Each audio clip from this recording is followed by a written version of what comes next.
when you make more than one sworn statement, you would usually style it a supplementary statement or an additional statement or a supporting statement.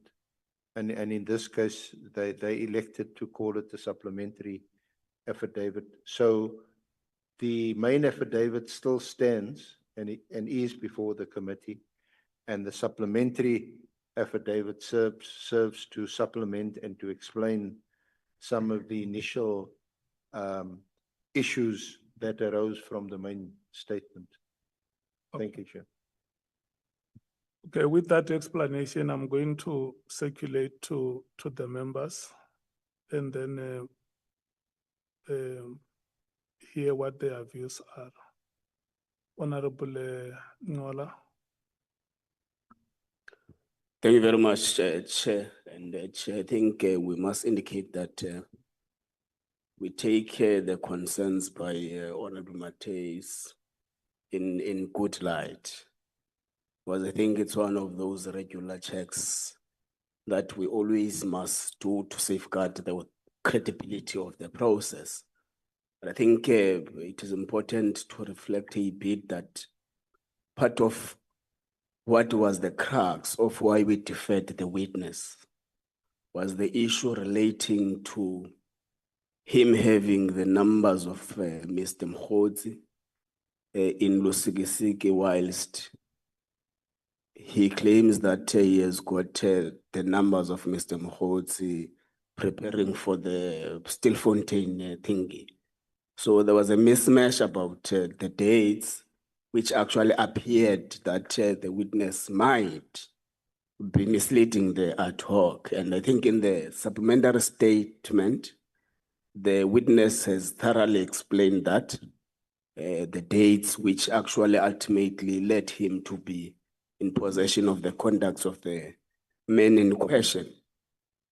So I think that part has been clarified, Chair. And also, Chair, we as the committee have actually advised Mr. Nkabinde to state plainly in the statements the challenges he's facing in soliciting some of the information that is required in the ad hoc committee. And Mr. Nkabinde has also done that to an extent that went to an extent of saying, he even went to an extent of writing to Brigadier Gunene, who is the applicant for the seizure of his gadgets, and he didn't get any assistance. So we would have said, Chair, that you must plainly explain to us in the statement that you have found these challenges in actually soliciting some of the information, and he has done that. Chair, it is correct that when we released him last week, it was plainly communicated to the witness that would recall him within a space of 10 days, and we have done that. Also, it is true, Chair, that we are not enjoying a luxury of time. In 7-8 days, our term of office is coming to an end. Of course, subject to what the House would decide on. So I think, Chair, it is important to note those things and say we must proceed noting what Honorable Mateus is saying. And just saying in a number of witnesses that are still coming, we must always avoid such kind of hiccups. Some are naturally going to come. It's a given fact, but it is very important to have a very innovative way of navigating through the challenges we encounter during this period. So, Chair, we say as we proceed noting what Honorable Mateus is saying and actually thanking the witness for having been able to provide this kind of crucial information under pressure like this. And it's a supplementary statement that deals with particular issues. The statement that mainly we're going to use is the main statement. It was just correcting some of the issues we have raised with them and the legal team. So thank you very much, Chair. Thank you so much, Chief Whip. Okay, Honorable Nombalo. Yeah, no, thank you. Thank you very much, Chair. Chair, I think I must start by saying that our ultimate goal is that the work of this committee must not be derailed unnecessarily. We don't want to fail South Africans by subjecting this committee to an unending process, to a monotonous process with no progress. But that, Chair, is withstanding the fact that our confusion, which we thought is going to be clarified by the SC, is that insofar as we understand the supplementary statement, it does not only correct areas that were identified by the ad hoc committee in a previous meeting.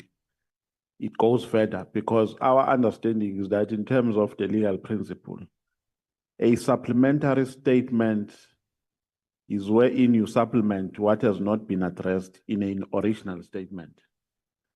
In other words, you are not amending the original statement because a statement that has been made under oath cannot be amended. It can only be supplemented. For instance, if you did not mention the address wherein you stay in an original affidavit, you can make a request that, may I draft a supplementary affidavit which will add the address. We are making an addition. You are addressing shortfalls. So when we read and dissect this supplementary affidavit, it starts from, if I have the correct one, it starts from the first, from paragraph 1 until paragraph 78. So our understanding, Chair, was that a supplementary affidavit would actually come with maybe new aspects which have not been addressed in an original affidavit, to say, I forgot to mention that on this day this is what happened. I forgot to mention just those areas. Now, to us, this is a new statement. And if we can get some clarification on that, Chair, but obviously, our firm view is that the work of the committee must not be derailed. We desire to move our work expeditiously, but we need that clarification from the SC. What happened, SC? Is this a new statement? And if it's a new statement, how many amendments have been made? Where are those amendments only related to the areas or to the gray areas that were identified previously by this committee, or the witness went further by making further amendments? But if he added some information, there is no crisis, which has not been addressed in the original statement. There is no crisis. A crisis can only arise in the event where the witness has chosen to amend some amendments or some remarks that he made in the previous statement. So we need that clarity, Chair. Thank you very much. Before we suggest whether we can move on or we can stop the today's proceedings. Okay, let's see.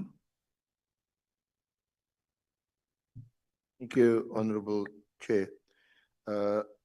Just in response to Honorable Nambalo, this is not a new statement. The original statement that served before the Honorable Committee on the last occasion, that still stands. In the supplementary statement today, Mr. Nkabinde clarifies, and I want to refer to his statement. He says at paragraph 3, the supplementary statement is deposed to in amplification of my main statement dated 10 November 2025, filed with the committee. I further submit, that's in paragraph 4, that this statement is intended to clarify the dates on which the committee raised issues and required additional information when I appeared before it on the 13th of November.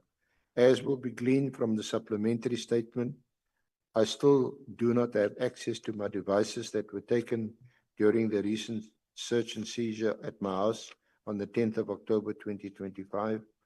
I have, however, had to make alternative arrangements, as I will explain below, to verify some of the dates. Any dates not specifically corrected herein should be noted as remaining unchanged from the main statement. At paragraph 5, in this supplementary statement, I do not repeat the facts stated in my main statement and ask that they be read together as they relate to the same issues and facts, and the clarification and/or rectifications be noted accordingly. The purpose of this statement is also to ensure that the committee is fully appraised of the challenges encountered, including delays, limited access to essential devices, and insufficient time afforded to prepare a proper response. Then on page 13 of the supplementary affidavit, there's a heading, my efforts to confirm the precise dates and information for the committee, and that is then explained. There are two main aspects that I will refer Mr. Nkabinde to, and they relate to the dates issue, recording his communication with Mr. Mokotsi, and the other aspect is in relation to the phone call from General Mkhwanazi. Thank you. I think that clarifies the matters, Honorable Nomvana. Yeah, no, Chair, we hear the explanation. However, Chair, our concern has not been allayed to this point. Because, Chair, our understanding is that in a supplementary statement, you don't make repetition of what is contained in an original statement.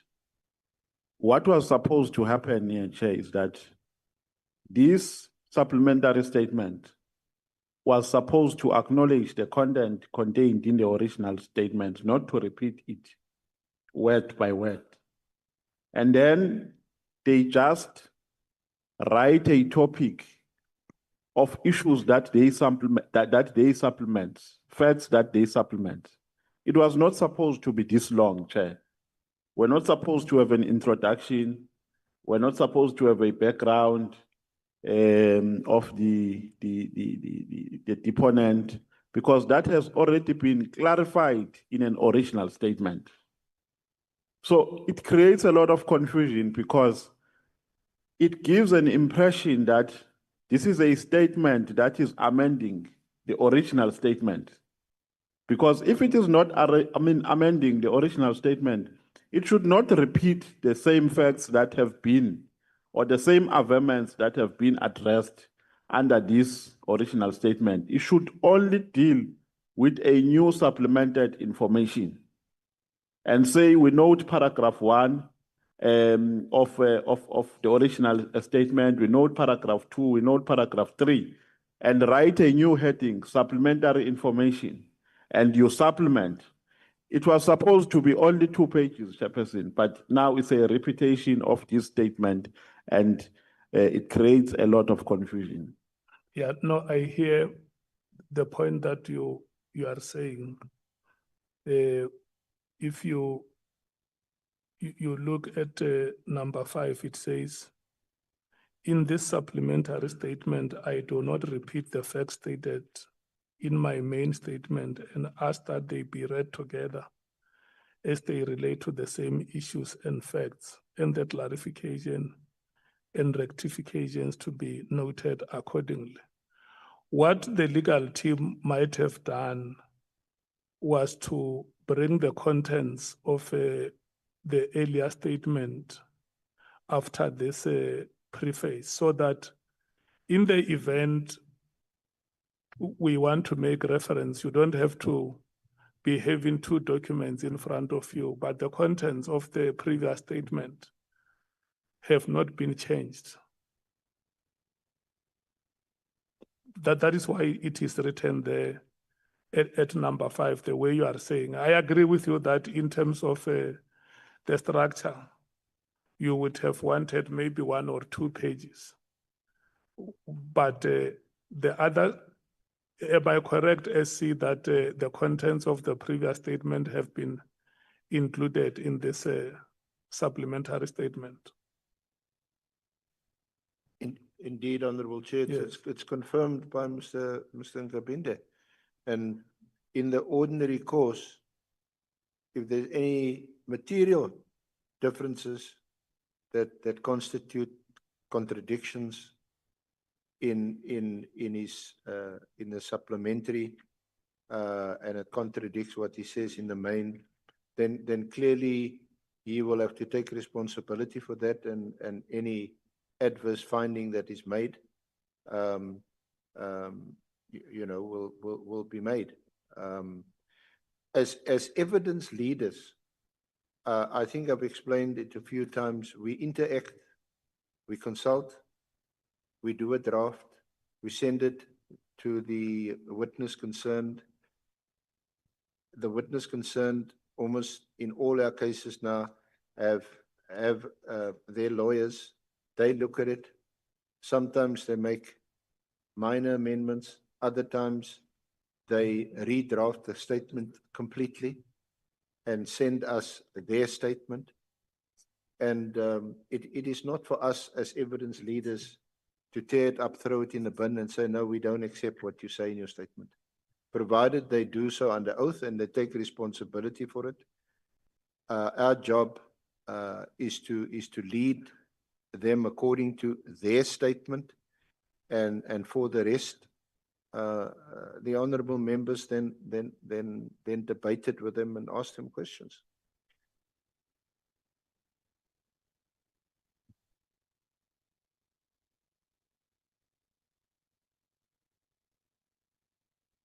Chair, no, I think the SC is not helping us at all. If anything, he is just exacerbating our confusion. Because one, it's your responsibility, SC, to guide the witness on legal technicalities. The witness has a responsibility to produce content of his statement, but to guide him on the legal technicalities is your responsibility. So you can't run away from that. Secondly, Chair, we still insist that this is not a supplementary affidavit. This is a new statement. And this statement amends this statement. Because if you say on paragraph 5, Chairperson, of the supplementary affidavit, you are not going to repeat issues which have been addressed in the original statement, but on the following paragraphs, you repeat them. Issues which have been addressed on the previous statement. That means, and when you repeat them, that means you are amending. And we are saying, Chair, by law, that is not allowed. You can't amend a statement that has been sworn. I mean, a statement that has been made under oath. It's illegally wrong, Chairperson. And I'm so disappointed that the SC does not address that, is shifting the blame to the witness as if he can take anything that comes from a witness, even a love letter, which has not been made under oath. It's his responsibility. We must agree on that. So, Chair, but like we said, that our intention here is not to delay. Maybe we can note all these things for deliberations, because we really want to proceed. We have an interest of questioning this witness, but these observations that we have made here are worrisome. And what exacerbates our concern is how the SC is reacting to our concerns. Is trying to belittle them, and is being dismissive whereas he has a responsibility to guide witnesses on legal technicalities. Okay. Is your hand up, Honorable Scosan? Okay. Thank you, Chair. I'll summarize, Chair. You know, General Mkhwanazi has put cat among the pigeons. We cannot fail him here.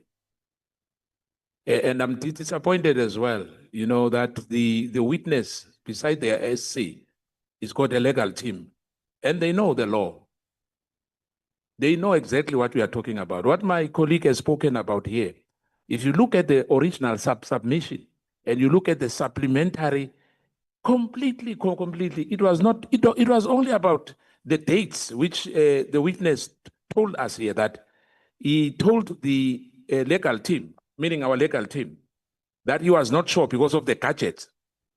But when you look at the document, this supplementary, it's replacing the original sworn affidavit. And it can't be right, Chair.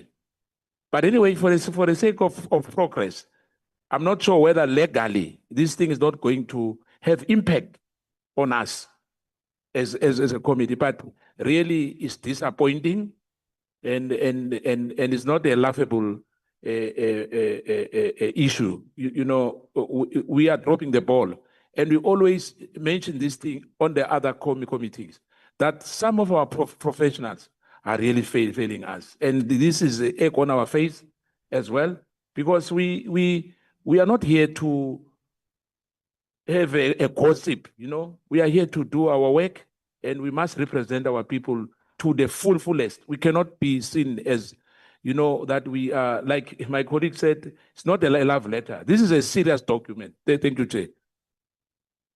Honorable Cameron. Thanks, Chair. I think we should just proceed. The SC is not here to be a legal advisor to Mr. Nkabinde. He's got his own legal team. They need to do what they need to do. Let's move on. He can take responsibility for whatever he says. We're not there to do. I mean, if we have to go into legal advice for all of the witnesses, would be until Easter of 2029. So let's move forward. Thanks, Chair. Honorable Matthews. Chair, we just want to make it note that we didn't raise this matter because we are trying to delay processes or we want the witness to go home today. It was to make a correction to that statement. Yeah. And the bigger point here is that we can sit through the whole day today. And when we do our findings and when we do our review, when we do our findings and we do our recommendations, we can be taken under review and our whole process of what we are doing. So we just want to make sure that we are doing the right thing. And we did the same thing when General Mkhwanazi was here and he came with the supplementary statement and we had to go and say, just go and fix it and make it as a statement. So for the sake of expediency, it mustn't be at the sake of legal processes. And I agree that the senior counsel is trying to pass on blame. We do understand that the witness has his own legal team, but it's something very simple. Where you properly advise, can a witness come here and say, I thumb-sucked? He's not answering. He's saying legally. Can a witness come and say to us under oath, I thumb-sucked the statement, and the next minute we supplemented it? Yes or no? I don't understand how was the witness advised to do a supplementary statement and not submit a new statement.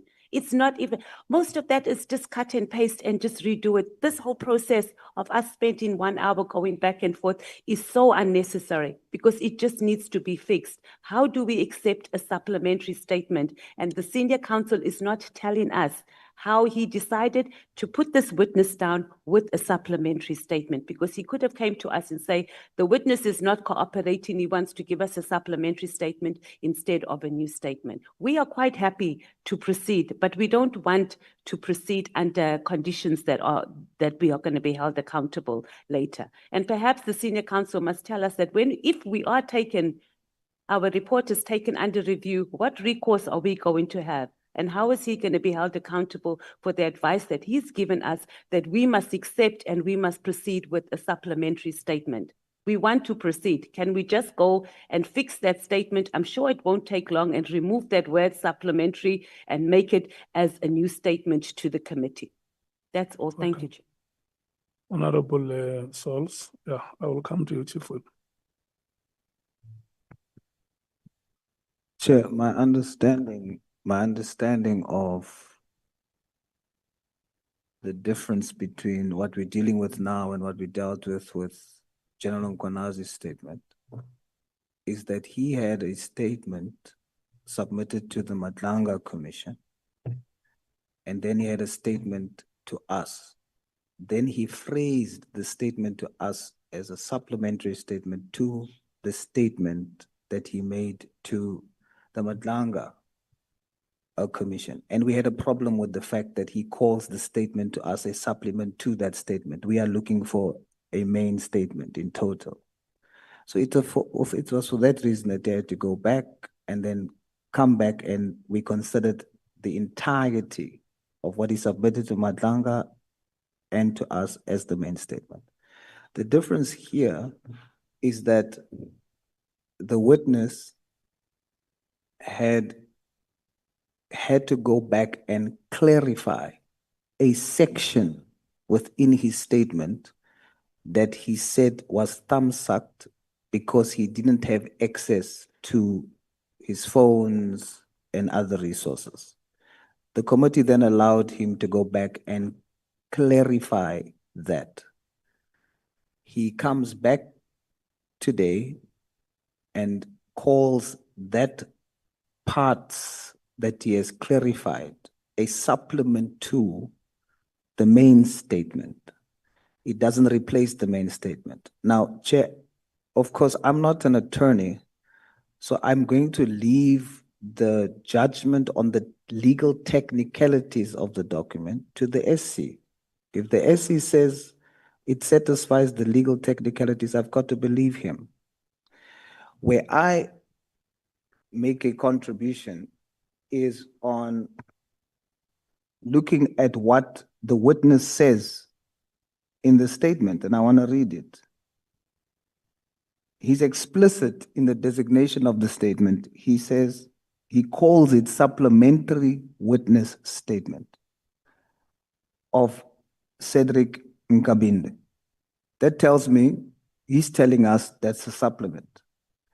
He then also says that it must be read together as they relate on the same issues and facts. He then further says, in this supplementary statement, I do not repeat the facts stated in my main statement. He then says, where I have not corrected something, it remains as stated in my original statement. So my understanding is that these two statements now forms the main statement. Then on the issue of did Mr. Nkabinde have enough time? He did have enough time in context of the fact that as the committee, we don't have the luxury of time. So the witness had to consider it as a matter of urgency. When he left on Thursday, from that moment of leaving on Thursday, he had to start working on getting confirmation. So he had Thursday, then he had a full day on Friday. Then he had 48 hours, full working days, Monday and Tuesday. That is a lot of time. And then for police, I would think for information such as this, there should be access over the weekends. But that's debatable. But given that he had a full Friday, a full Monday and Tuesday to get clarification or confirmation, in my view, that's enough time. On the issue of Brigadier Kunene from the PKTT, who has not responded back to grant access to the witness to assist in verifying the statement, that is problematic. To date, you have Brigadier Kunene not having responded at all. The question is the PKTT interested in assisting this committee then to investigate properly the veracity of the allegations? So that is a big question. I conclude by saying, Chair, based on the above, we should proceed. Thank you. Honorable James. Thank you, Chair. It is worrying that a chief of staff cannot take responsibility for his actions. We are in this mess because he undermined this committee in the first place. If anything, he's had an advantage over all the other witnesses because he was given additional time, which he still today comes with a supplementary question, a supplementary statement. We are still subjected to a thumb-sucked statement. For as long as we have this incorrect statement with incorrect dates, with thumb-sucked information in here, we are still subjected to it. I don't understand, in the supplementary statement, it says here, and this is where it confuses me, I do not repeat the facts stated in my main statement. Those aren't facts in the main statement. That is thumb-sucked information. So I would have expected that the supplementary statement today would have read statement, and we would have only had one statement before us. So the outcome of today's proceedings, he will have to bear the consequences of it. That is number one, but we cannot continue delaying. We need to move on for the sake of progress. And that's where I leave it. Thank you, Chair. Chief Whip. No, thanks, Chair. Good morning to colleagues and Mr. Nkabinde and his team, and of course our legal team. No, Chair, I think Honorable Souls has dealt with the first part of what I wanted to raise. The distinction between how we handled the statement of Lieutenant General Mkhwana's during his appearance to us and the one that is before us. So let me just emphasize one point in that regard, that in this case, we were given a statement ourselves, which was not coming from anywhere else except from the witness. And there were concerns about the accuracy of certain information, as a consequence of which we then agreed that the witness must be given more time to obtain that information. I think we've got to depart from the understanding that to the extent that it was possible, he has managed to secure the information that was required. We now have it with us. The dilemma that members are raising, which I fully understand, is that but before us today is our original statement or his original statement and the supplemental statement. And the question is not just of form, that there are two. It's also about the content, from what I think some of my colleagues have raised. Now, this is how I suggest we proceed, Chair. One, I think we should allow the witness to give an indication as to whether the supplemental entirely erased the main one. That's number one. Or he proposes that we must interface with them as one document. He says they must be read together in the supplementary statement. Okay, sure. If that is what he says, I want to suggest that we proceed in that direction. It may very well be that as we proceed, we may discover inconsistencies between the one and the other. And if that happens, and if that situation arises, it will be incumbent upon him to clarify us why that and how does he want us to understand where there's an inconsistency. So that's what I want to propose, that in support of all my other colleagues, that we should proceed, but our proceedings must be guided by the fact that it is on his court to guide us when we raise matters that are contradicting between the two documents. So I want to appeal, Chair, that we don't take a break and start working on it again, but we proceed with that understanding that as we pick up contradictions, the witness must help us to interact with those contradictions. But I accept and I understand the concerns as raised originally from Honorable Matthews and all other colleagues. But my appeal is that notwithstanding all of those concerns, let's find a way in which we can proceed without taking a break to deal with the matter. Thanks. Okay. Thank you. Okay, Honorable Novalo. No, Chair, we are not far apart from the submissions that have been made by the latter speaker. But we just want to correct one thing, Chair, so that we don't proceed on a wrong note here. Yeah. The reason why the SC engages in a consultative process with witnesses is for him to guide them on legal technicalities. If the SC has no role to play in the content or in the legal technicalities, then there is no need for a consultation to take place between him and witnesses. So the suggestion that Honorable Cameron is making that the SC has no responsibility to guide witnesses is actually far-fetched and untrue, to say the least. We must never proceed on that note, Chair, because we are going to mess things up. Because if we agree on that, then witnesses must just submit statements without having a consultation with the SC. They must just submit them so that we can solely blame witnesses and their legal teams. Here we're blaming the legal team, our legal team, the senior counsel. These are the issues that he must identify and deal with during the consultative process. We just wanted to address that. Chair, like we said, we support the idea that let's move on, but we just need one clarity from the witness. In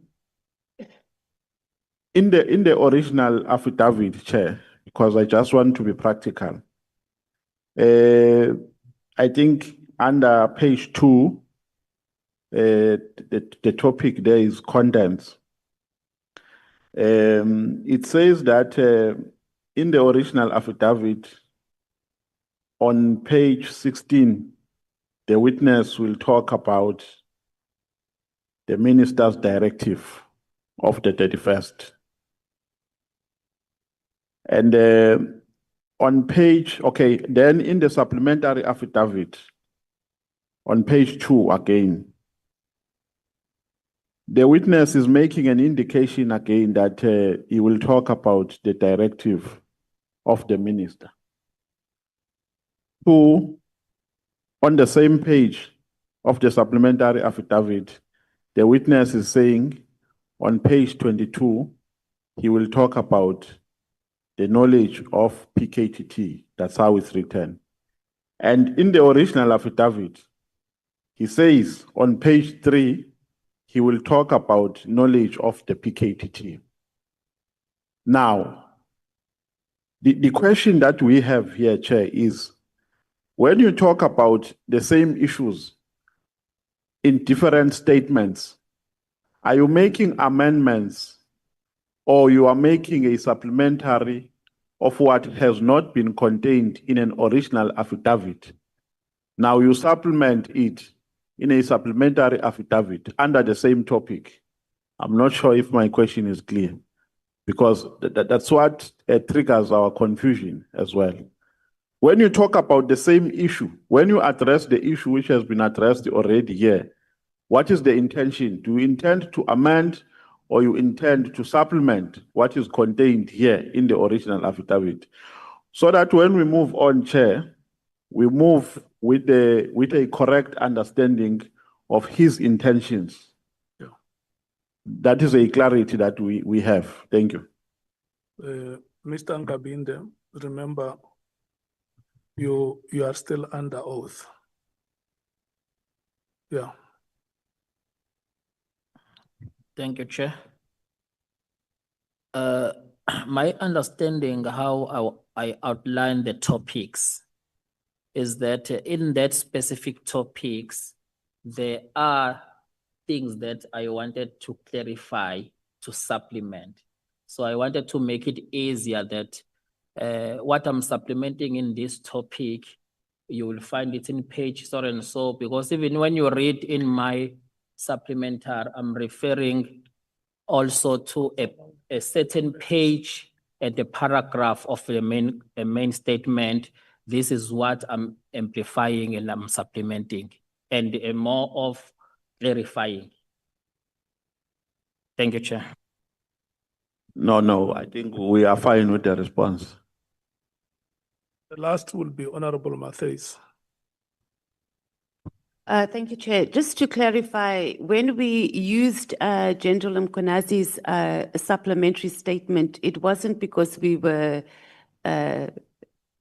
that we did not understand that the dynamics were different between the supplementary statement and his original statement. We didn't use that as an example on that. We used it as an example to indicate the process that we used to make sure that we do not compromise ourselves as a committee and that we use the opportunity to fix it so we could proceed in that manner. So it wasn't that we were under some delusion that the two are the same. And just on the issue, and we're going to conclude now on the issue of amending a statement and clarifying. There's a difference between clarifying points in a main statement and changing it. So we will note that there are dates that need to be changed in the main statement. It's not clarifying. Literally, dates needed to be changed, not clarifying. So that must also be noted. And I think the committee must be cognitive of the decision that we've taken today. And when we go into deliberations, what's going to happen. And also our evidence leaders must also be cognitive of the situation that they've placed us in, who are representing the people of this nation, by just not doing something very simple of just saying that this is a statement instead of a supplementary statement, because we still don't have an explanation why it is a supplementary statement, because all it needed to be was just a statement, and we would have not wasted an entire hour discussing something like this that has huge legal implications. Thank you, Chair. Thank you so much, honorable members. Let's do this. Number one, all of you as members of this committee, I do not have any doubt that your intention is to work in the best interest of the people of South Africa. And number two is that you want to do your work very diligently and very meticulously, because you are lawmakers. You are the first to observe the law of this country and make sure that you defend and protect it. I also want to persuade you, honorable members, that stop sniping at each other and focus on the work that we must do. I know that you come from different ideological persuasions, you come from different political quarters. Talking back at each other is not going to help us. Let's focus on the work as a team. That is what will help us to achieve what we want to do. SC, the members have made very important observations. Yeah. And the last time when a similar observation was made, I said that we accept that we were not perfect. I remember when I did an interview with one television station. I told them that there was a footballer in Italy in the name of Franco Baresi. Franco Baresi is one of the very few players in history to have played in 5 World Cups. He featured for the first time in 1978. When the World Cup was played in Italy in 1990, he was there. And apparently in the USA 1994, he was still there. 5 World Cups from 1978. in that illustrious career, he unfortunately conceded 8 own goals. But that did not take away his illustrious achievements. So I want to say to you that when criticism is made, take that criticism in good light. It must not break your spirit. You must take it as something that is well intended and that members appreciate the work that you do. And even after a hard day of work, sitting alone, you may still feel that it was not enough, you could have done better.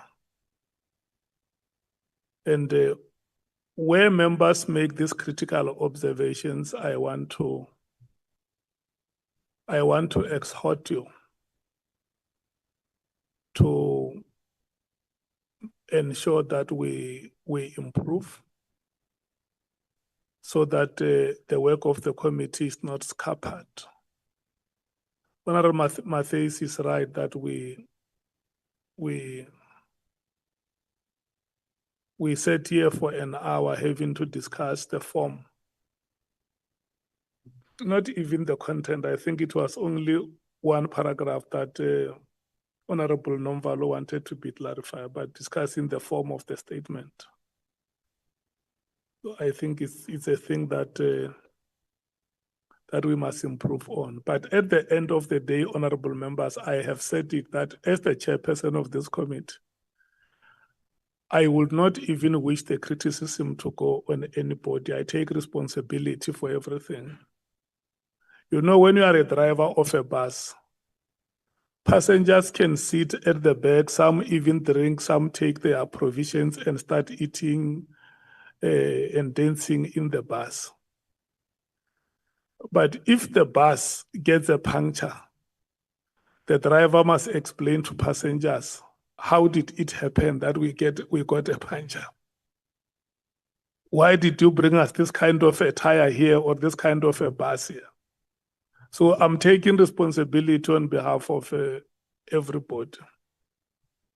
So we are going to proceed. We're not going to administer oath today because we administered oath on you, Mr. Nkabinde. You are still under oath. And let me remind you what we said so that we don't get stuck in the proceedings. When we parted with you last week, and I think this is what is going to help us in the proceedings today, because this is what stopped our proceedings last night. We said that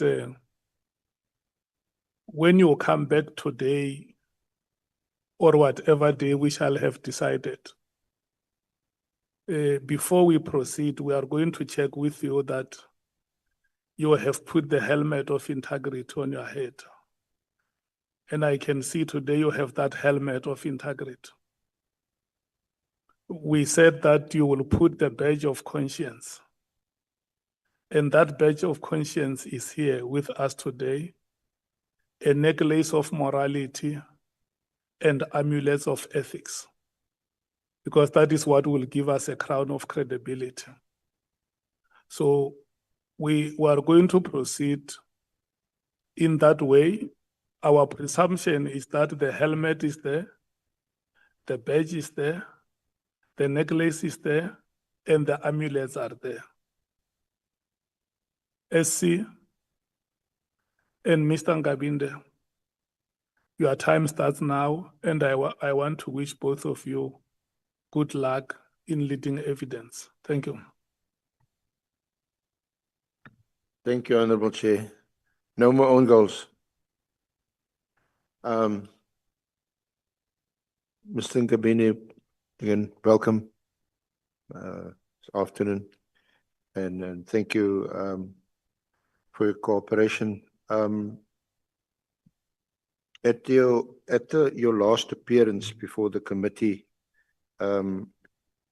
you were granted a break to allow you time to verify and to supplement some aspects in your witness statements, which we will deal with. You deal with it it's on page 13 of your supplementary affidavit.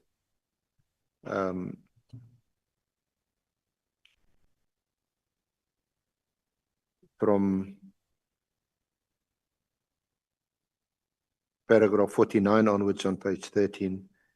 So perhaps you, from 49 to 54, you can just summarize for us what efforts you made to address the shortcomings in your original statement, which were highlighted by the Honourable Committee.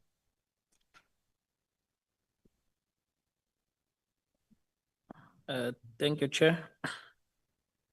To summarize my efforts to confirm precise dates, what I have done, I consulted with the personal assistant to the minister, Minister Nkunu.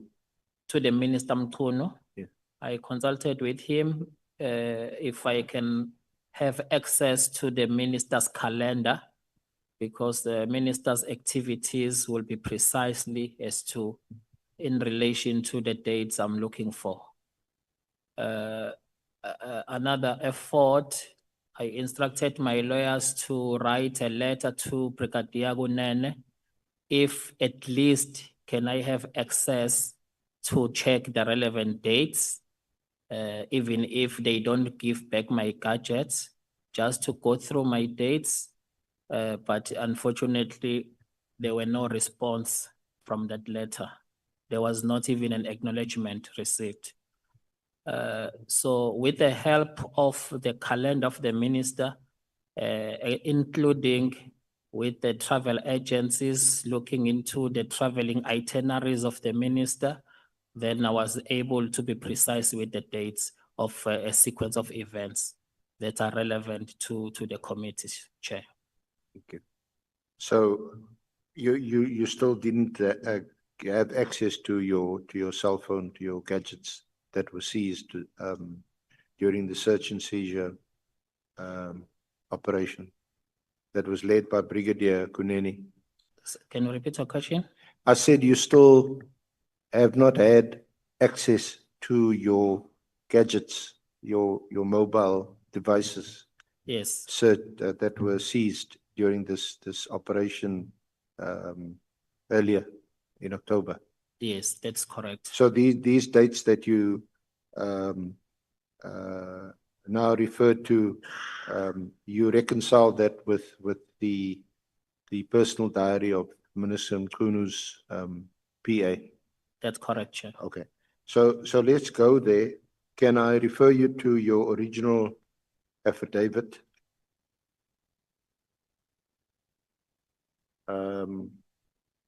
To paragraph 75, it's under the subheading Brown Mogotsi on page 24,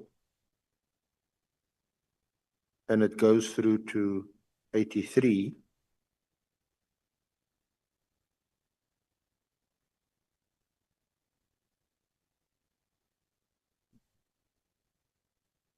You see that? Yes, that's correct. Yeah. And at paragraph 75, you said, as indicated, I was present at the Portfolio Committee meeting of police on 5 March 2025. During this meeting, Lieutenant General Nkwanazi indicated to the meeting that I confirmed to him that Brown Mogotsi was a person who is close to the minister. And then in the following paragraph, in this regard, I wish to clarify that I received a call from Lieutenant General Nkwanazi on 30 September while I was with the minister on a visit to Lusikisiki in relation to the killings that had happened in Lusikisiki. So that is where that's the first occasion where there was a pause and several questions, and you now address this in your supplementary affidavit at paragraph 57.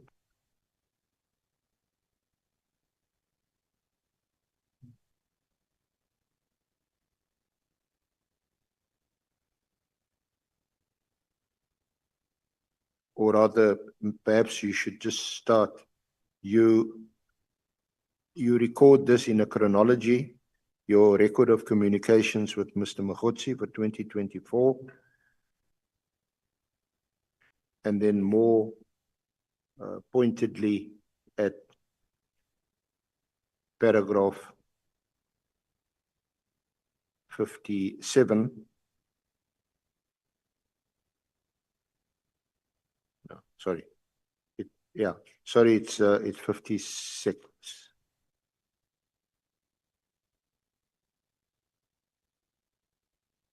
At 56 on page 18.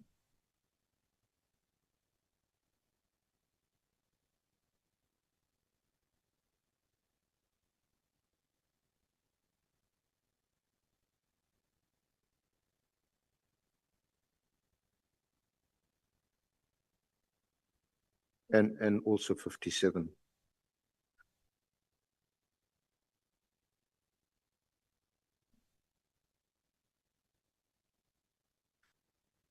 That's correct.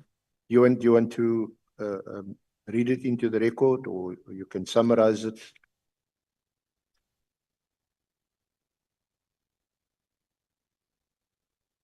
Okay.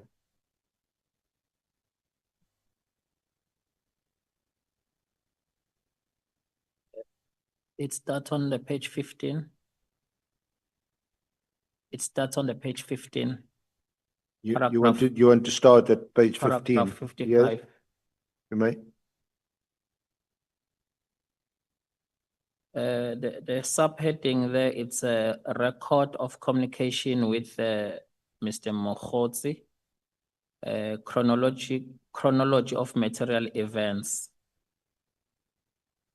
After checking with the minister's PA and consulting the minister's diary, I confirm the relevant dates regarding my knowledge of Brown Mogotsi are as follows. In and during August 2024, there was an ongoing standoff developed at an abandoned gold mine in Stilfontein, which resulted in a significant humanitarian crisis involving hundreds of illegal miners called or commonly known as Zamazamas. So there was that crisis during August. Yep. If I go to paragraph 55.3, hundreds and possible thousands of miners from countries such as Mozambique, Zimbabwe, and Lesotho remained trapped underground, fearful of resurfacing due to the police presence and potential retaliation from armed criminal groups controlling the mine. Then from 18 August 2024 onwards, some miners began resurfacing on their own initiative, after which they were immediately detained and processed by authorities. So, Chair, this is a background of prompted the minister to convene a staff meeting on the 20th of August, 2024, because this information were viral on the media. So it concerns the minister. So 20 August, in paragraph 55.5, the minister called a staff meeting, and he instructed us in the meeting to make, through the department, to make arrangement for him to go and visit Stilfontein. I confirm that it was at this meeting when the minister provided me with the contact details of Mr. Brown Mohotsi from Northwest.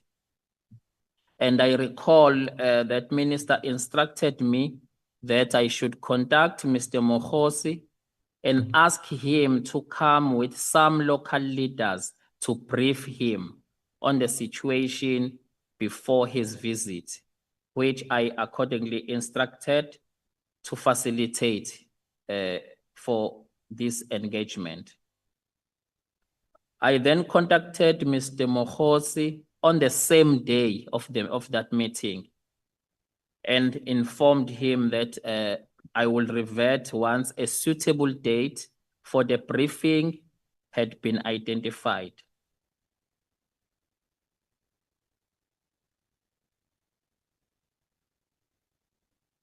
So I followed the usual protocol that we follow with the staff to ascertain the minister's earliest availability for the proposed meeting.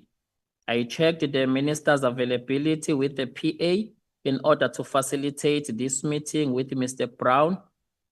At the time, the minister's calendar was fully booked for August, and a date of September was considered.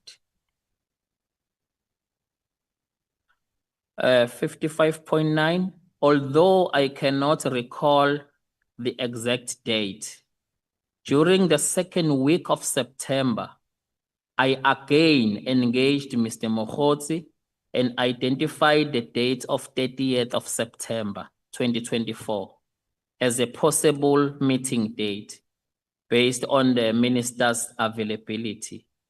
Mr. Mohotsi undertook to confirm with the other expected attendees, and he reverted to me a few days later, confirming their availability.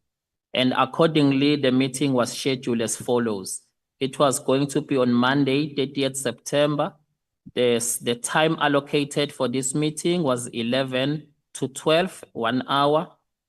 The guest, it was Brown Mohotsi plus 4 other people. The venue of the meeting was going to be at an official residence. On the 30th September in the morning, I recall that an urgent matter arose for the minister, and the meeting had to be cancelled. I accordingly informed Mr. Mohotsi about the cancellation, and I advised him that I will advise him of a new date once it's been identified. During October 2024, a new date, suitable date for the meeting was identified as the 28th of October 2024. I engaged Mr. Mohotsi to facilitate this meeting, and within few hours, he returned and confirmed availability of the group. The meeting was accordingly scheduled as follows. It was going to be Monday, 28 October 2024. The time allocated for this meeting was 4:30 in the afternoon to 5:30. It was also an hour allocation. The meeting guest was Brown Mohotsi plus 4 other people. The venue for this meeting was an official residence. I further facilitated all logistical arrangements for the meeting as per my role and responsibilities, and it proceeded as scheduled.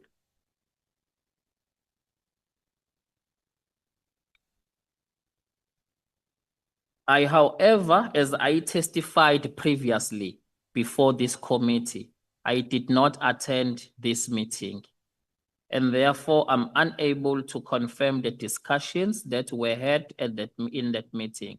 I reiterate that I can only reasonably confirm that the meeting discussed the issues concerning the crisis with the Zamazamas at Stilfontein, as that is the purpose of which this meeting was arranged for. Thank you, Chair. Thank you. So this meeting, did it deal with any official police or policing business? That's Oh. correct. That's correct, Chair. So what role, we know that Mr. Mogotsi is not a police officer, is that right? That's correct. So what would be his role in this meeting or at the meeting? Why would the meeting be facilitated with him? The minister wanted for me to arrange a meeting. He was planning to go and visit Stilfontein. Then he suggested that he needs to have an engagement with some local leaders to get an understanding before he goes there. So he then gave me the number of Mr. Mogotsi. I believe he's from Northwest, for him to assist and get other leaders to come and brief him about the situation.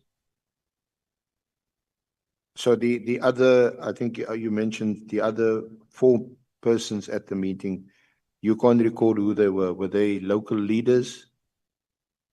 According to the arrangement, Brown Mohot had to come with some local leaders, of which I don't know who are they. I don't know their names. So despite not being at the meeting, did you make any follow-up on what happened at that meeting, what the outcome was at that meeting? Was there in fact a further meeting in relation to this issue, the Zama issue? No, I never inquire, but I also remember that there was going to be a follow-up meeting that the minister wanted me to convene again for the same people, which was gonna be in the early year of 2025. If I go to paragraph 56,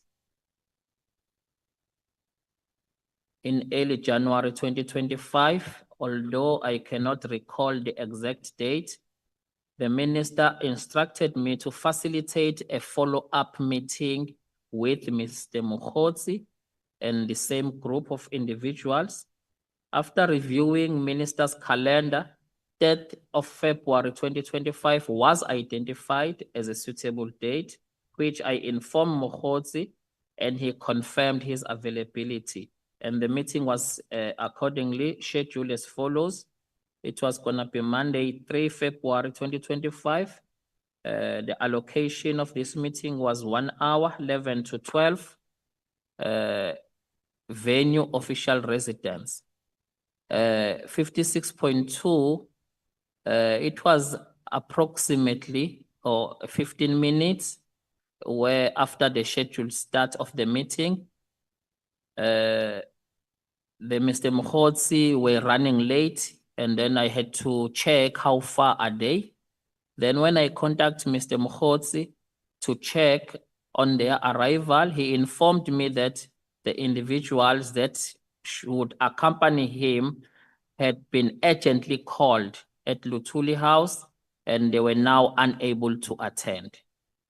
So that was another follow-up meeting, but it could not materialize. Can I just take you back to paragraph 55.7?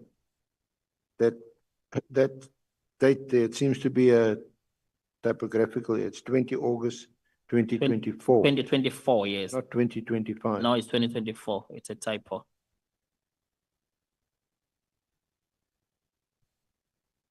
You don't need to make another affidavit for that.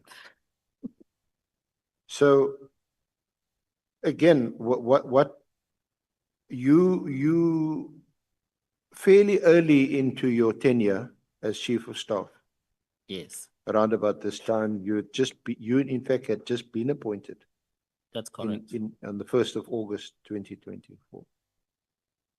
So what do you make, or what are your impressions of Mr. Mogotsi? Is it only because of the Stilfontein Zama issue, and because of his perhaps because of his standing in the Northwest province, that he could be of some assistance? What did you make of it? What did you know about him? With my observation, it was only for this Stilfontein this arrangement of these meetings. Why I'm saying that after all these arrangements of these meetings, I have never seen Mr. Mokhodzi in coming to the minister or ever facilitated any meeting for him to come and see the minister. It's been a year now. There has never been such a thing. So my observation will be that time it was that brewing issue of Stilfontein. And probably because it's coming from the same province, I don't know what rationale behind the minister to identify him who will be able to assist in getting other local leaders. Honorable Ngola. No, thanks, Chair. A quick one. I thought the AC will pursue further this question of Mr. Mokhodzi not being a police officer. Are you aware of him being a police informant, a police conductor, of anything of that sort? Not at all. May proceed, SC. Thank you. Thank you, Honorable Chair. So are you absolutely certain that Mr. Mokhodzi never visited the minister at his offices? I take it that your office would be next door to the minister's office. Just Yes. in the ordinary way, you as chief of staff, you'd be close to the I'm minister. close to him and I'm responsible to facilitate his meetings. I'm responsible for his calendar, actually. And you say Mr. Mokhodzi was never in either in your office or the minister's office. No, not at all. So just for your comment, so when Mr. Mokhodzi states that he would have made a call from the minister's office to Mr. Matlala, either he's mistaken or he's not telling the truth. When is he saying? Can you repeat? If he says that he made a call from the minister's office to Mr. Matlala, Kat Matlala, from the minister's office, then you wouldn't have been aware of that. Yes, that has never happened Or certainly in my presence. Yes. Not in your presence. Yes. Honorable Skosana and then Honorable James. Thank you, Chair. I guess it's normal that the ministerial schedule meetings are characterized by attendance list. And I guess the 4 people who attended that meeting, the names should be there. Unless I'm lost, but in my knowledge, that's how things are done. I think those four names should be in that list. Thank you.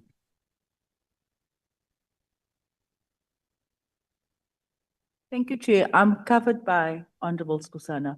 Because surely at the official residence, when you say you don't know the names, you say in your testimony that you were responsible for facilitating the logistics. So you didn't know who they were, you didn't know what cars they were coming in, there's no security at the official residence. Is that what you're saying? And then secondly, also you say that the meeting was cancelled because who was called to Latuli House? Was it Mr. Mokhodzi? Or was it the Zama community activists that were now being called to Latuli House instead of the meeting? Can we just get clarity on that? Thank you. Thank you, Chair. The last question, this is the information I got from Mr. Mokhodzi. He indicated that the comrades that he is coming with, that they are now called. Not him. The way he indicated it, it was not him who was called. He said these people, he referred them as comrades. Because even when we are confirming the meeting, how many people, how many are you? He will then say, I come with other 4 comrades. Because he even calls the minister Comrade Senzo. That is how he used. So he just said, no, the other comrades that I must come with, they were we are already here in Gauteng, but they were urgently called. So it means not him. Then coming to the attendance register, these types of meetings where the PA is not in the meeting, I'm not in the meeting, it's highly impossible for the minister to take those administrative, because no one attended that meeting in the staff except the minister himself. And with at the gate, where you come to the official residence, there are police officials at the gate. You only informed them that we are expecting a visitor by the name of Brown Mohotsi. He is coming with other 4 people. So then they let them go. Thank you, Chair.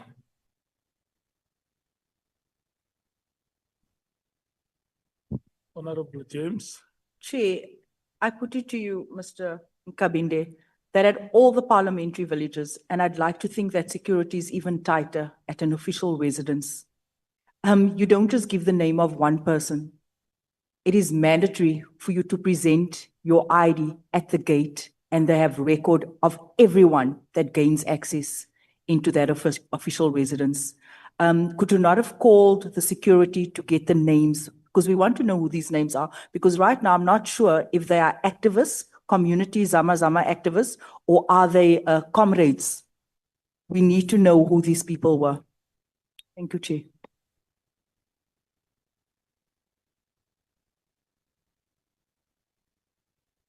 Do I comment, Chair? This If you can please respond. Yes. No, this is a standard practice where official of residence of the minister is situated. You simple alert them that you are expecting a visitor. There is no register there. They are not taking any registration. That's what I even observing there. So I don't know if they are doing the right thing or not. Thank you. So what the members want to know is, in that meeting, was there no attendance register which was taken? No, Chair, because the minister was alone. With the- Normally, if the PA is there, he would have facilitated that. So, and then Mr. Mokhodzi was arranging that meeting with you, That's correct. and then he did not tell you what are the names of the other 5 he was coming with. No, Chair, I never asked as well. Okay. And these people were going to brief him about the situation in the Stilfontein mining area. That's correct, Chair. And then from your knowledge, or what you could have heard, were the senior leaders that were coming from the provincial government whose under whose departments or line functions mining could fall? I'm not sure, Chair, because I don't know who are those people. Okay. Honorable Skosana. Yeah, my follow-up question, Chair, why I was asking that to the witness is that you remember very well what Minister Senzo Mkono told us here. He said very vividly that he never responded to Brown Mokhotsi's messages. I remember very well sitting here that he disowned him completely. But anyway, it will come to that, SC, I'm sorry, but I just wanted to be honest to you that what we are saying now to us is completely foreign to us of what the minister told us. you know, but I'm happy that, you know, you are giving it to us now, you know, and thank you, Chair. We may proceed, SC. Thank you, Chair. Honorable Chair.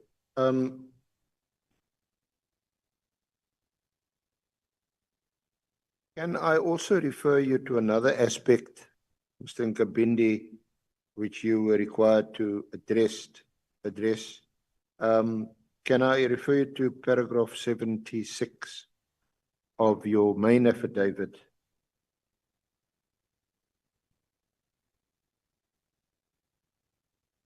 I Where can you see say, it. in this regard, I wish to clarify that I received a call from Lieutenant General Nkwenazi on 30 September 2024, while I was with the Minister on a visit to Lusikisiki in relation to the killings that had happened in Lusikisiki. And you then address this in your supplementary paragraph 57 on page 19.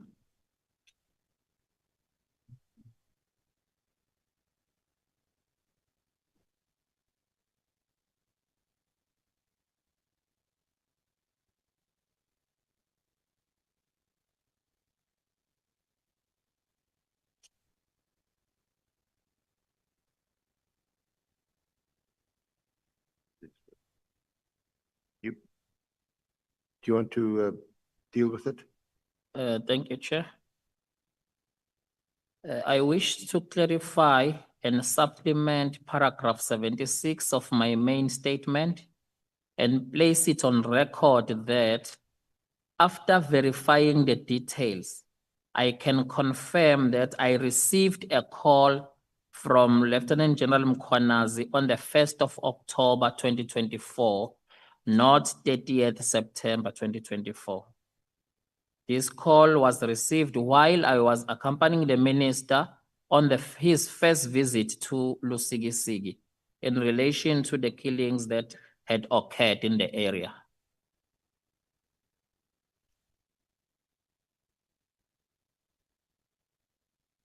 Can I also refer you to MK 16? MK 16 and MK 17 at page 313, 314 and 315.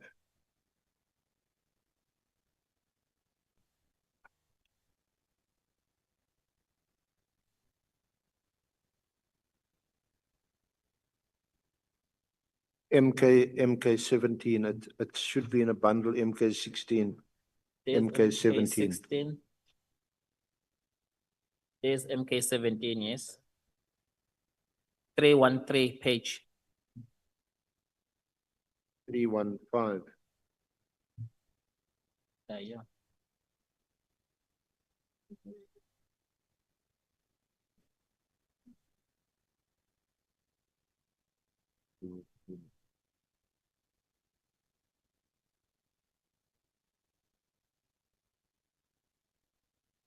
Have you got it there? Yeah, got it. Nkabinde?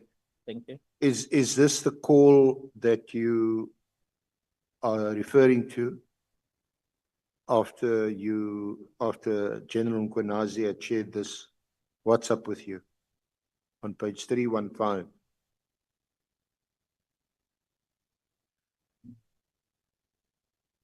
Three one five. Yes. Which call are you referring to here? The WhatsApp, SP have the left WhatsApp. us behind. Want to see The which call annex relates is- to this WhatsApp. Let's do this. Honorable Ngola is making a point here.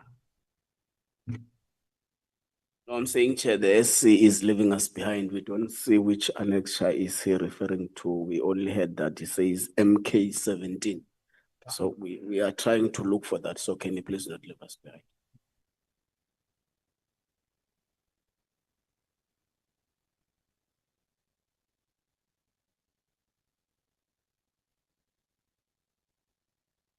On the last occasion, Honorable Chair, it was handed to the committee as an exhibit, MK 16 and MK 17.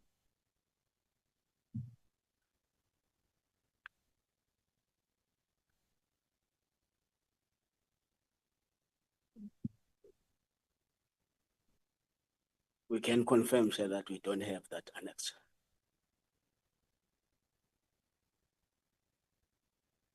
May we proceed, Chair? We don't have the annexer.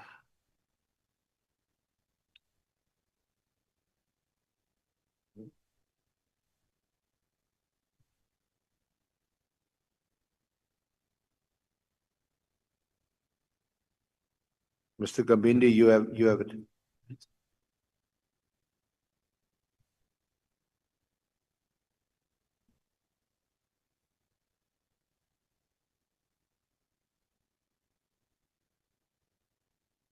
This is an extract of General Nkwanezi's state. It was attached to his statement the last time, so we just extracted this Okay.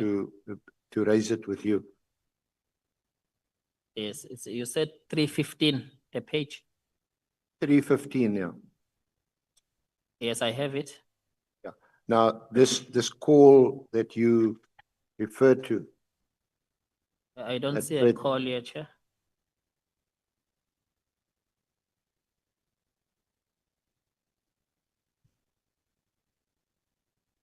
on page 19 of your supplementary statement and paragraph 57, this is what you say.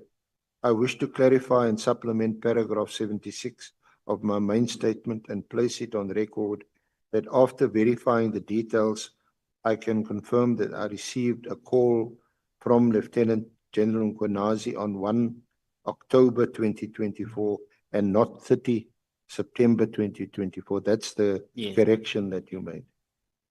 This call was received while I was accompanying the minister on the first visit to Lusikisiki in relation to the killings that had occurred in the area. Yes. So we are now referring you to this WhatsApp. Yeah. Which is also referred to at paragraph 77 of your main statement.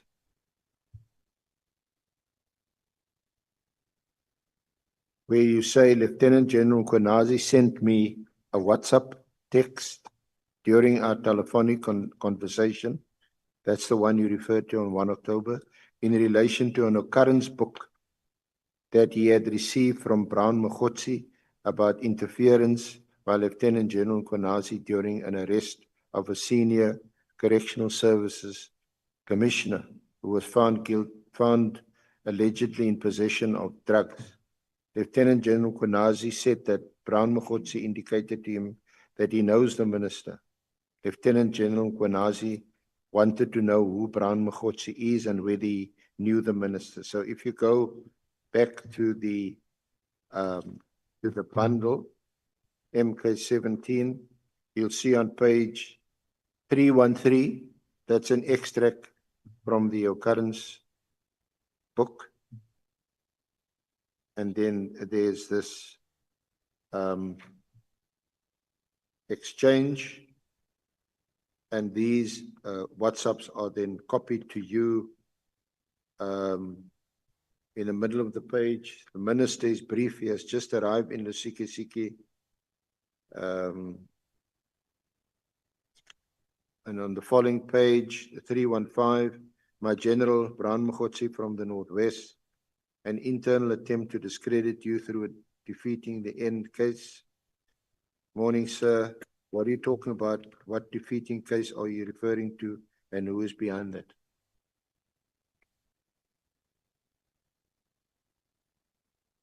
Do you want to comment on that? Yes, I see conversation here between two people. Yeah. Who are these people? I'm not sure.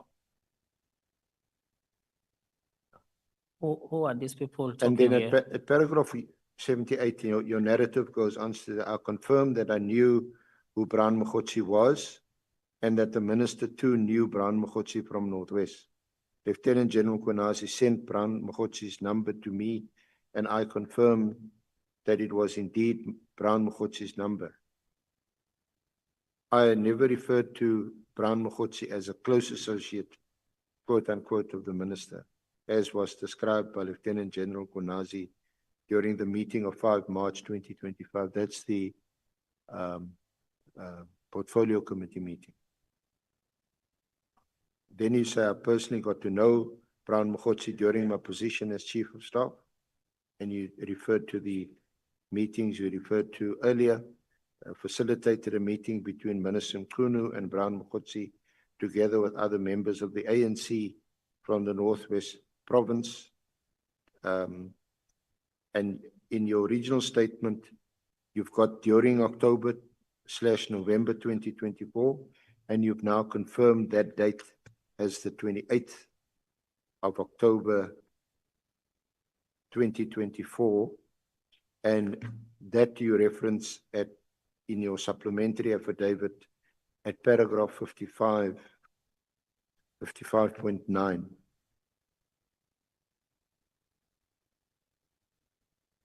You see that? I say that. Yeah. Now, the IDEC complaint that had been referred to, sorry, the IPID complaint, is also at Annexure MK27. That's the one.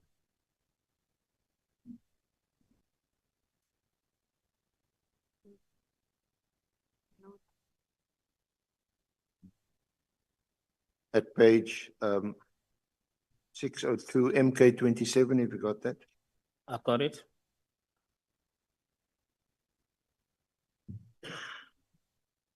This is a complaint which is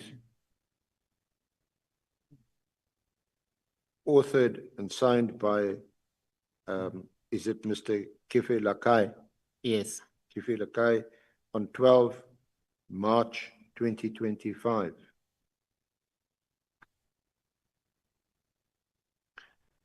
And it's addressed to Lieutenant General Nkabinde. Kindly note that IPID received a complaint of interference from the Minister of Police, and it's the IPID registration number. It is alleged that on Monday, the 8th of January 2024, at about 20:45, an operation was conducted at Kuala Busha Prison residential area, and then some further details are provided. The objective of IPID is to give effect to the Constitution. Then in terms of further provisions are cited there, and at paragraph 6, it says the IPID have certain information in its disposal indicating that you may have been involved in instructing the members not to arrest Ms. Nelly Ndlovu.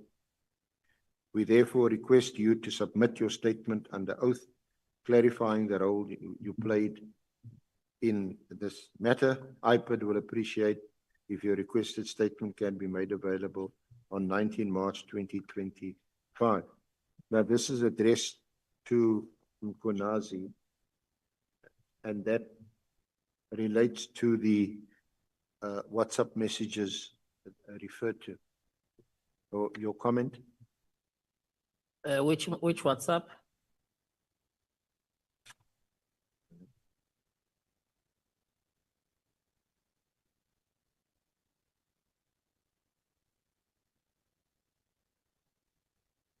So perhaps to put it in its proper context, let me read to you what Lieutenant General Nkabinde had said in his statement. I attach marked MK17, which is what you've got there, a copy of these message communications I received on the WhatsApp platform from Mr. Mogotsi. On the same day, I telephoned Mr. Nkabinde, the Chief of Staff of the Minister of Police, and asked him as to who Mr. Brown Mogotsi was. The latest communication intimated that Mr. Mogotsi would be traveling with the Minister to Lusikisiki. I assume, therefore, the Chief of Staff would know of this gentleman. The response from the Chief of Staff was that Mr. Mogotsi is an associate of the Minister, but is not employed in the department. That is when I first got confirmation about Mr. Brown Mogotsi. I asked the Chief of Staff to send the phone number of this Brown Mogotsi, which he did. It is the same number from which all these communications were made and which I have since confirmed as being registered to Mr. Mogotsi. The Chief of Staff thus confirmed to me that indeed the person who is sending me WhatsApp messages is the same person called Brown Mogotsi and is from the northwest. Do you want to comment? Yes, indeed, General Mkhwanazi contacted me about a person who called him and said he knows the minister. And General Mkhwanazi wanted to know if I know this person. Then I confirmed with General Mkhwanazi that yes, I know him and also the minister knows him. But I've never said he's a close associate to the minister. But I've never said it like that. Okay.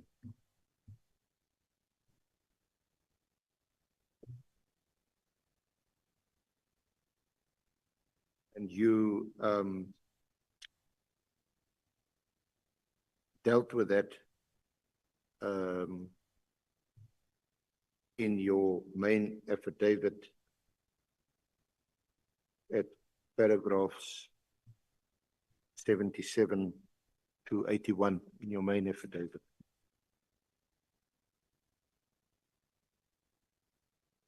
That's correct. Okay. So that's the extent to which you say you know Mr. Mogotsi and know of Mr. Mogotsi. Yes.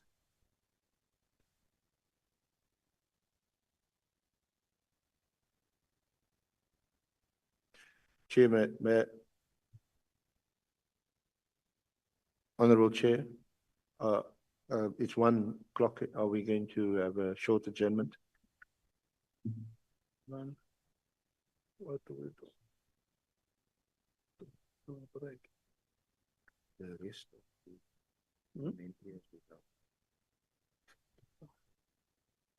No, let's proceed. I will indicate if we break. The IDEC event is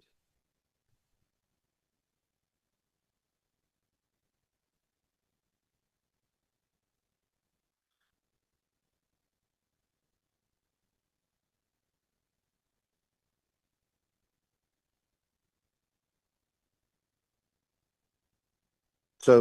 Thank you, Honorable Chair.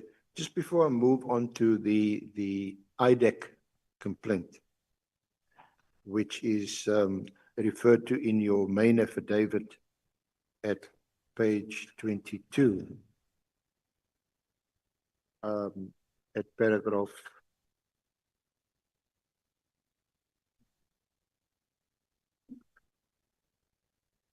63.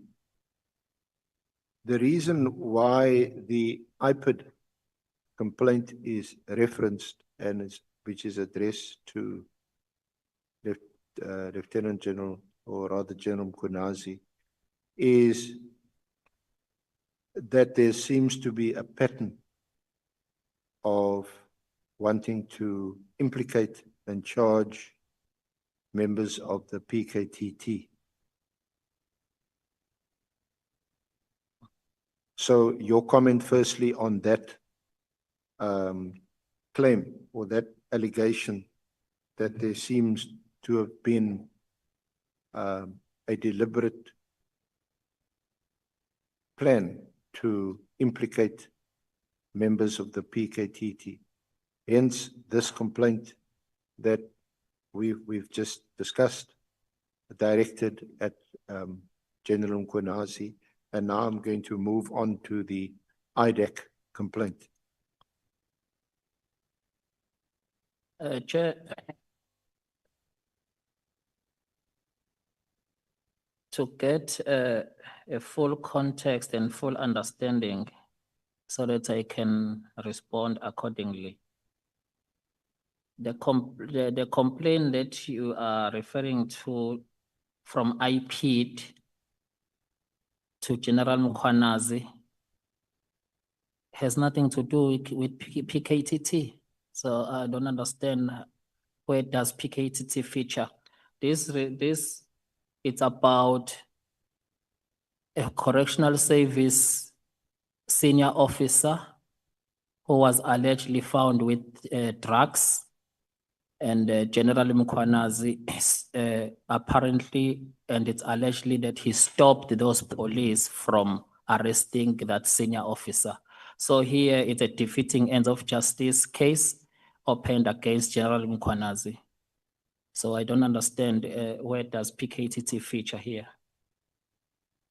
Well, the connection with respect is obviously that that as the commander of the PKTT, and given General Nkwanazi's involvement in the PKTT over the years, since its establishment in 2018, that this is now directed at him, and that he is required to make a statement, and is accused of stopping the arrest of certain individuals. Hence, I'm saying this has nothing to do with PKTT. It's General Nkwanazi who stopped people from doing their work, not PKTT. Whether that is true or not, it's something else, but this is directed to what General Nkwanazi did, not PKTT. Honorable James. Just clarity. It was not General Nkwanazi that stopped the police from doing their work. The statement we received, I think it was from General Nkwanazi, mentioned that these drugs were planted. It was found on the residence of a correctional services member. It was not found in possession of this member. It was found on the premises. And the question here is, why does Mr. Mokgotsi have records of the SAP 13 book? We are saying here that General Nkwanazi interfered. He's a policeman. He's the provincial commissioner for KZN. He's meant to interfere in such cases. My question is, why does Mr. Mokgotsi have access to SAP 13 file? So we must be very careful when we say he interfered. We need to give the merit of what actually happened there. Thank you. Honorable Skosan.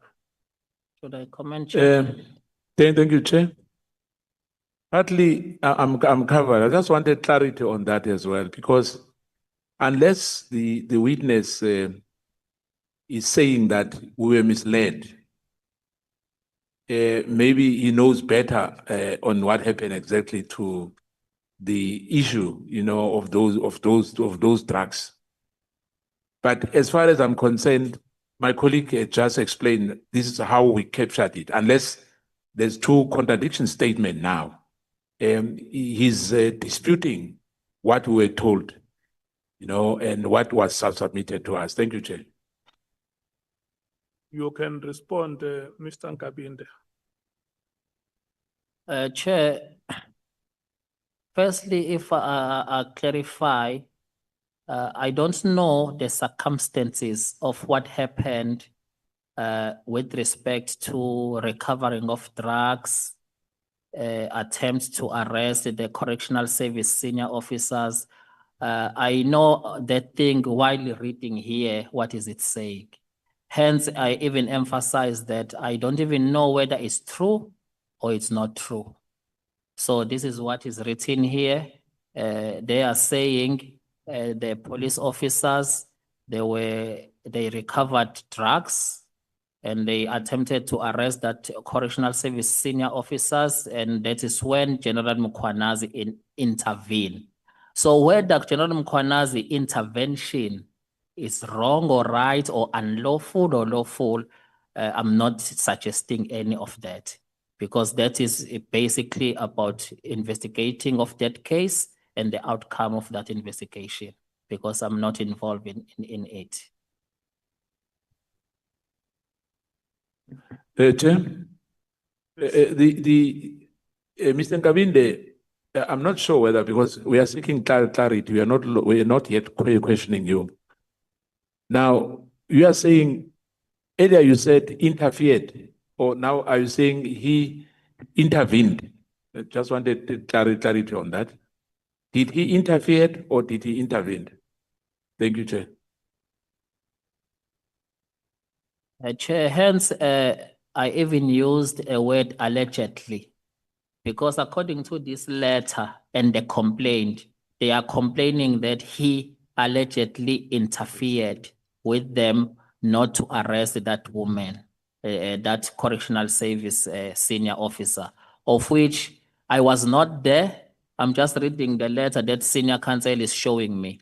That is the content of this letter, of which that is why I'm making it clear that I'm not sure whether that is correct or it's not correct. It's according to this letter.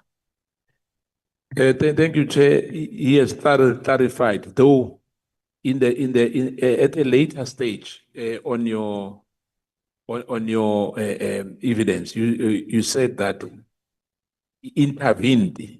You've changed from that interfered. So that's why I wanted to find out, did he intervene or did he interfere? Thank you, Chair. If you can just clarify that, in your own knowledge, you know, that allegation, did they say he intervened or he interfered? Thank you, Chair. If I'm not following what is written here, Chair, General Mkhwanazi engaged me about the very same matter. He actually engaged me and sent me this letter. Then he said, do you know anything about this letter? Does the minister knows? Then according to him, when he explained to me, he was not intending to interfere. He was intervening to avoid unnecessary civil claims, that they rather take the drugs for testing, and also the way it was recovered, there was a possibility that probably it would have been planted by other people. So he did engage me about the matter, and hence, Honorable Skosana, I'm now using the word intervene. That is now on the basis of my engagement with him. May we proceed, Honorable Skosana? Thank you.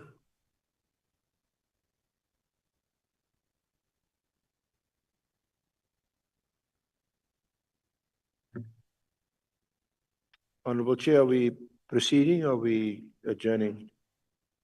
Going on to another topic. Up until 13:13. Oh, sorry, I didn't hear you. Sorry. My apologies. Mr. Nkabinde, so this is also part of that same context, because in General Mkhwanazi's affidavit and in his evidence, he catalogues a number of instances where these attempts were made to implicate and to frustrate the work of PKTT, and this was the one example. Now, the other one I want to take you to is in your affidavit, your main affidavit. The heading is the IDEC complaint at paragraph 63.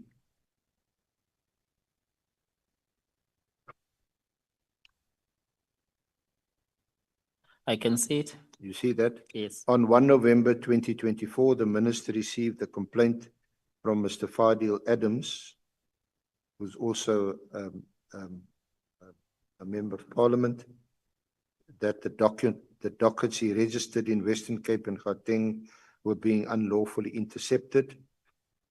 A copy of his email is attached as CMN4.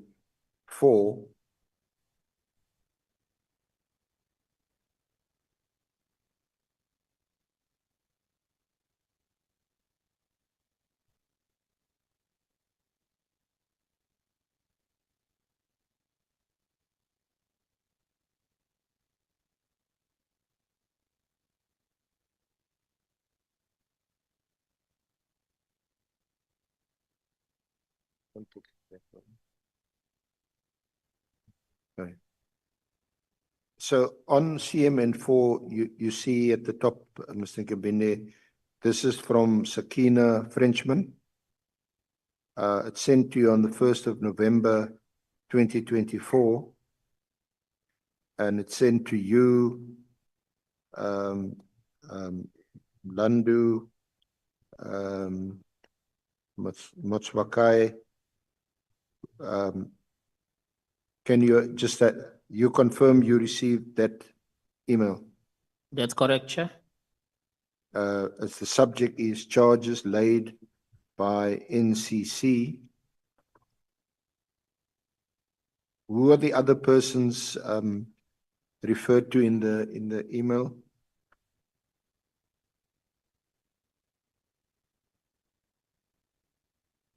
Mlando, it's a PA to the minister. Okay. Motswakaya is an assistant PA to the minister. And myself. To you. And then on the, then there's another email later on from Sakina Frenchman addressed to Edward Senzo Nkunu, charges laid by NCC, and this is addressed to the minister himself. That is by Honourable Member Fadil Adams, the Member of Parliament. You see Yes, that? I can see that. There's a further email on the 10th of November across the page, addressed to you, referring to these 4 matters. You can see there, he requests an independent investigator or body to investigate the cases I've laid. I make this request as your National Commissioner has claimed all is above board in the case of the allegations made against Major General Khumalo. We are reliably told that this is false and that the statements and have the statements to back it up. If indeed the Commissioner's position is compromised in this regard, please view our concerns with concern.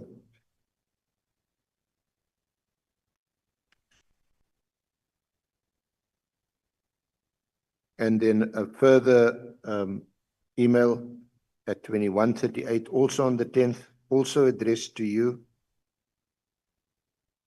Dear Sir, from the Office of the Honourable Minister of Police, with regards to case number, and there's again a few cases mentioned. The above cases relate to fraud, theft, and nepotism. We hereby request that an independent officer or body be appointed, as we are concerned that General Masemola may have erred in his statement that the allegations pertaining to Major General Khumalo's security clearance. If this is the case, the National Commissioner has misled the nation, which is, in our view, a very serious issue.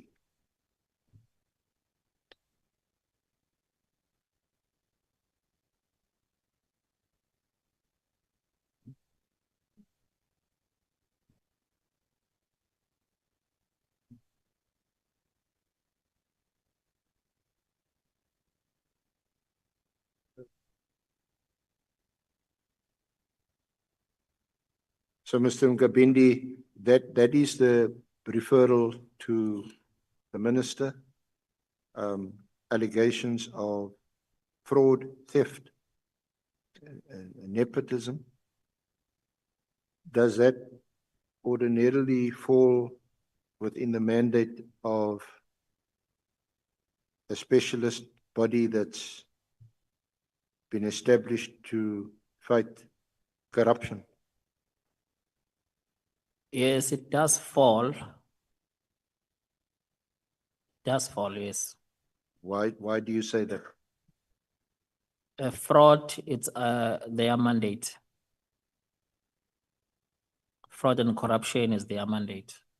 And also, Chair, when we receive complaints, we don't just refer a complaint.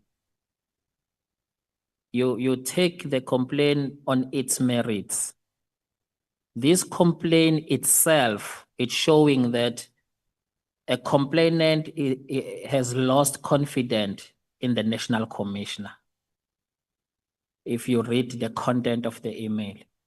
So definitely, as he is requesting an independent body, the independent body relevant will be IDEC. Because now National Commissioner is the #1 cop of the country. You can't refer it to anyone. The only independent body in this regard appropriate will be IDEC.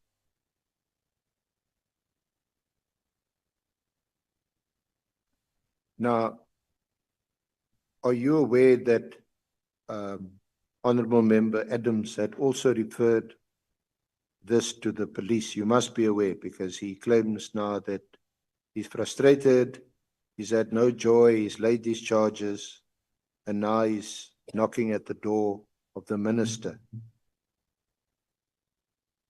Yes, I'm aware because he wrote to me. Now, we have an information note.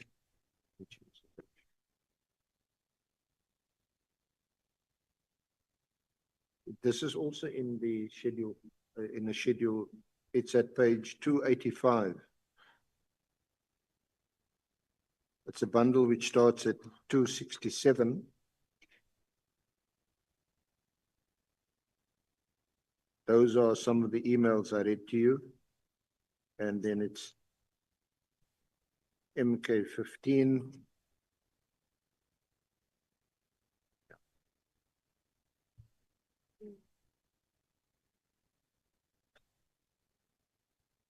So, of the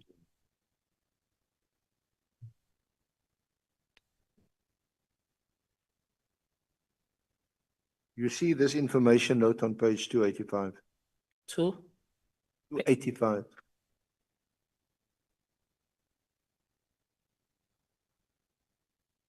Yes, I see it. The complaint, this is addressed to the Minister of Police. It's dated the 5th of November, 2024. This is just a few days after the referral to the Minister's office. Complaint against the South African Police Service, allegations of corruption and defeating the ends of justice. Complainant F. Adams, MP. The purpose of this information note is to provide information on a concern leveled in the email received V-Day F. Adams, MP. Background: Mr. F. Adams, referred to as the complainant, sent an email to the Office of the Police Minister dated 1 November 2024, wherein the complainant alleged the following. He opened 3 criminal dockets in Cape Town Central, but has learned that there has been interference from the SAPS provincial office. He thus opened 3 criminal dockets at Orlando SAPS Gauteng, but also learned that there's been interference from the SAPS provincial office. The National Commissioner has instructed that a report is provided in terms of the allegations that the SAPS is derailing the criminal allegations leveled by the complainant. Then a discussion follows.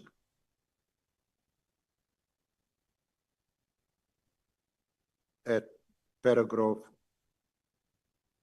3.1, the dockets where they were registered, 3 in Cape Town, 3 at Orlando.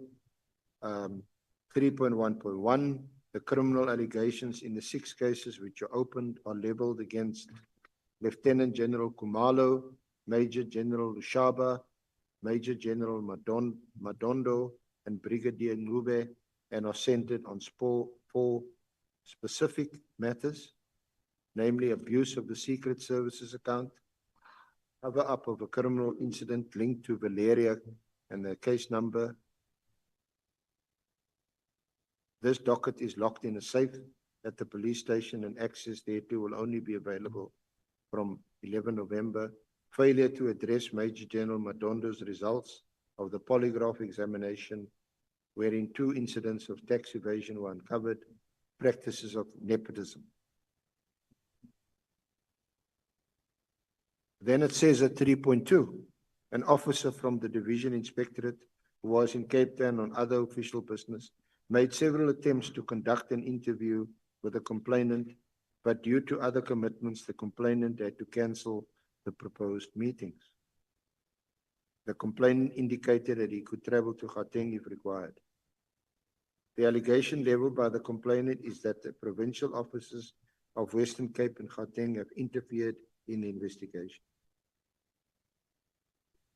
The allegations contained in the criminal dockets are of a sensitive nature, and the practice of the provincial officers to obtain the dockets to ensure the matters are addressed appropriately is not seen as interference, but as standard operational procedure. At 3.3.2, the complaint by the complainant can be seen as premature, as the provincial officers were still in the process of addressing the matter. And the recommendation is at paragraph 4. This office recommends that an extension of the 10 working days is provided in order for the following to be conducted, whereafter a comprehensive report can be provided. Interview the complainant and obtain a detailed affidavit. Perusal of all criminal dockets, including the Valeria docket. Determine if any other government department is investigating the same allegations. And this is then signed by, on the 4th of November, Major General, Acting Divisional Commission Inspector at Gladla.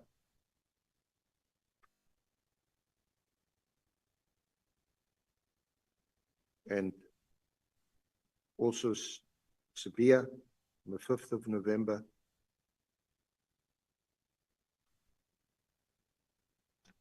And the minister on the 8th of November.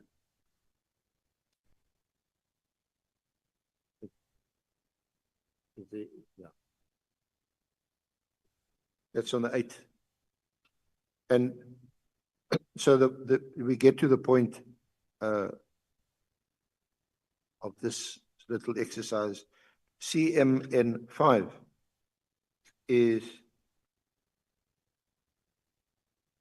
then the referral to IDEC by you on the 11th of November 2024.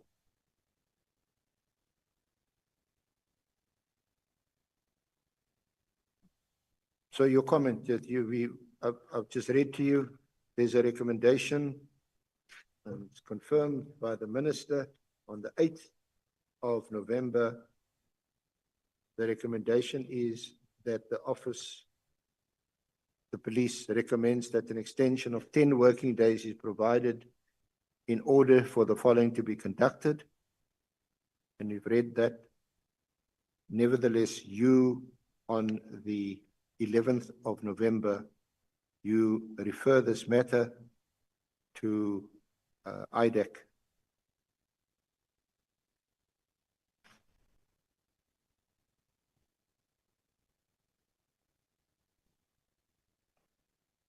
Why would you have done that when the police said, give us 10 days? It's a sensitive matter, which they take seriously, obviously. They're investigating. There's been no interference. The delays are all part of standard procedures that are followed. but you apparently with some undue haste. Can you explain why you then refer this to IDEC? Thank you, Chair. Maybe what I need to try and do is to elaborate and make it easy for senior counsel to understand the variety of these complaints. Firstly, Chair, these are two separate complaints. Hence, I did say initially that we receive complaints and we treat a complaint on its merits. We screen the complaints, then we refer it to the relevant authority. I received this complaint, the minister received this complaint, the first complaint, that I have opened cases in Western Cape on a number of senior subs personnel as per the following case numbers. I was told that the docket were intercepted. In my quest for justice, I traveled to Gauteng and opened the following dockets as per the following case numbers. However, I have also been notified that Gauteng Police Department has followed same modus operandi as the Western Cape. This is the first complaint I receive. The nature of this complaint, when you screen this complaint is a service delivery complaint. Is a person here who registered dockets, but he was told instead of his dockets are allocated to an investigating officer or a detective, he is now told the docket were unlawfully intercepted. So what do you do with a complaint of a service delivery? This is what I've done. I referred this complaint to the National Commissioner. The info note that you are reading, it was based on my referral to the National Commissioner. This is my referral to the National Commissioner.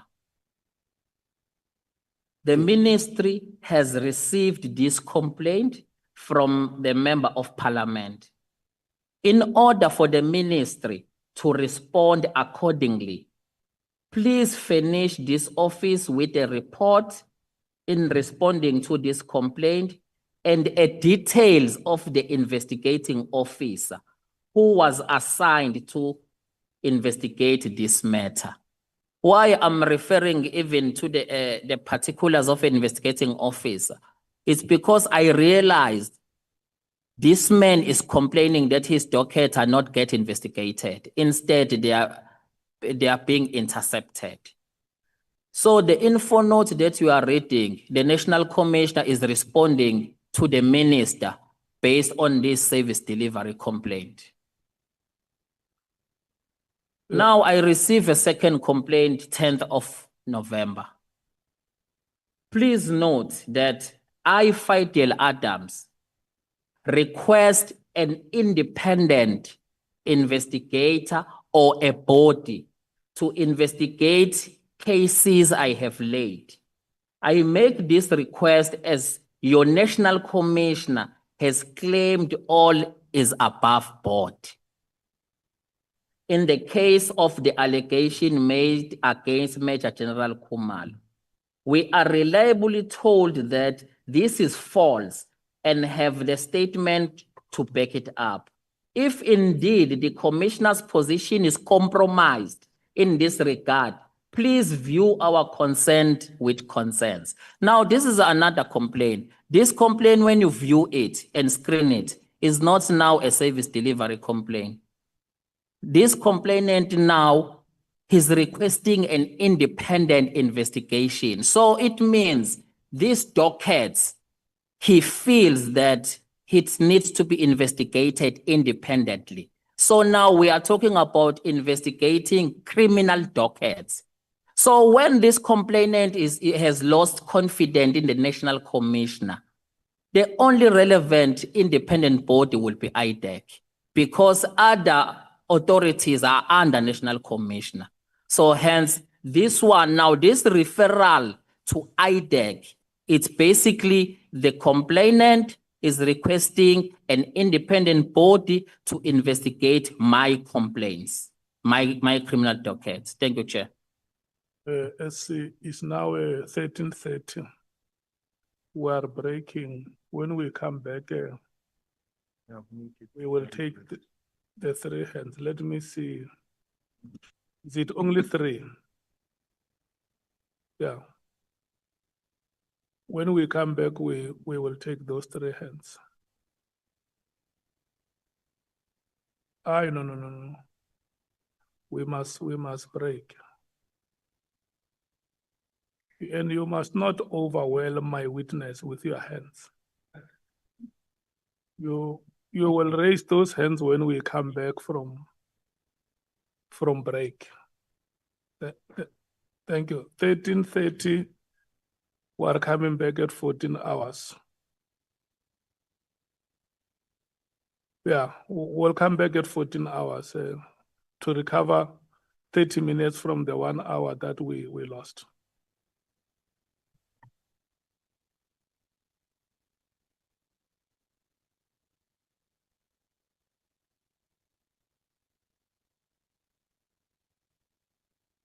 Recording stopped.